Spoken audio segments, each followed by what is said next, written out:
Hello, everyone.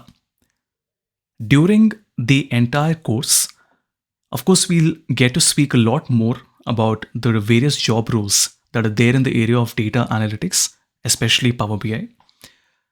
I just want to give you a glimpse of the type of roles that are available around Power BI.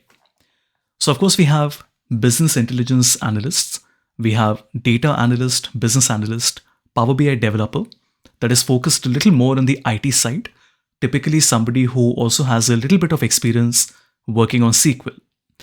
Then we have more of consulting roles. So we have analytics consultant, BI consultant.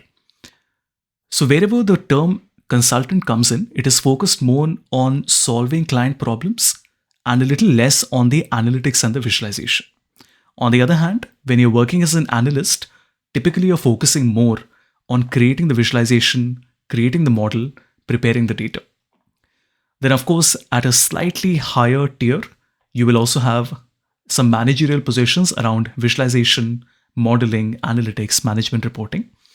Data engineer, again, would be a role typically suited for somebody coming from an IT background who also has some other tools that they know very well, especially on the IT side. Now, in terms of a career path, of course, it varies very widely depending on the industry and the sector and the function that we speak about. But generally speaking, you will be a business intelligence analyst. You will move over to a more senior BI analyst position, and then you become a lead BI analyst. Now, do not depend on only one link for this. I think it's very important for all of you to do your own research. Now, this one is from Glassdoor, but I would strongly urge you all to go to Unstop, maybe go to a few other recruitment websites as well. Follow people on LinkedIn.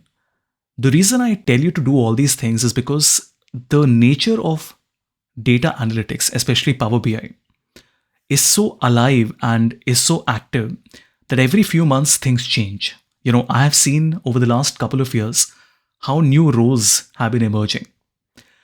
So you can't really plan everything right now because by the time some of you in another 6, 12, 18 months will be applying for roles, there might be new roles that have been created.